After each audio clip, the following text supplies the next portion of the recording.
Zverev has just proved he's one of the most consistent players on the current tour. After cruising to a first Paris Masters Championship, he ups his tally to 7 career Masters titles and in second place in the current ATP rankings. Here's how he did it. His opponent on the day was Hugo Humbert, who very importantly is French. With the French fans having a sort of drought with top quality players, it's pretty obvious that they were ready to see their man win a title on home soil. It was very evident from the first second who they were cheering for, as every move served for Zverev was met by cheers from the crowd as they attempted to make him crack and put him off his game. To the German's credit, he is pretty good under pressure. While playing, it doesn't crack easy on the court for all, including his opponents, to see. He of course suffered a huge injury on the clay back in 2022 to his ligaments in his ankle area while versing Rafael Nadal.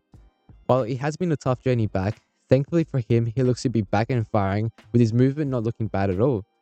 The German has a big frame for a tennis player at almost 2 meters, which makes his movement a little clunky. He still likes to move in whenever he can and attack. For tour players, once you go through the effort of moving in and getting there successfully, you're almost guaranteed at that point to win the rally. If you're saying, why not just chip him? While a player with that height and reach can cover a lot more ground, and since they're taller, it will require a higher parabola to get over them, which in turn creates a slower ball, which can be powered away easily by a smash. You can only hope to hit around them, but their reach of a tall player still gives them an advantage here. So there you have it. Point 1. Zverev moving/ghosting into the net. Point 2 is Alexander attacking Hugo's backhand. Humbert is a lefty, which means any shots from Zverev's forehand is going to land into his backhand. Zverev doesn't have the best forehand on tour, but he can do something better than power, and that is placement. He found success in placing that ball in these far sides, which would push out Humbert onto his backhand side.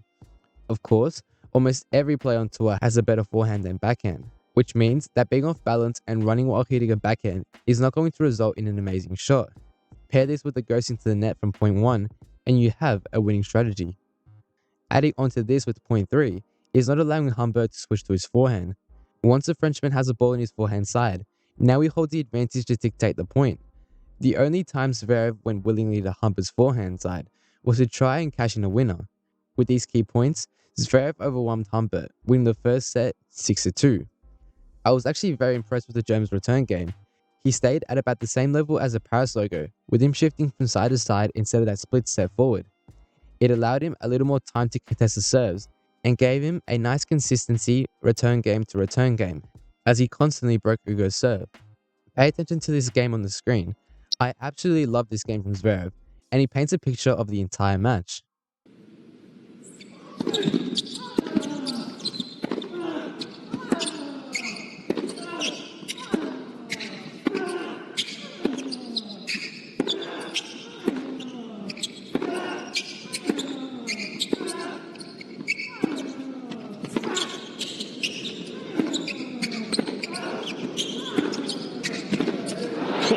Brutal again.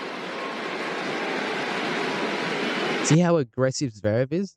He looks in absolute control the entire rally, as Humbert was forced to defend for his life against the German before the unforced error sealed his fate. Honestly, if you missed the whole match, this sequence would describe it very well for you. A completely dominant 6-2, 6-2 win by Zverev has sealed his position as one of the best this year. To know what's coming up this month, including the ATP finals, click right here to find out.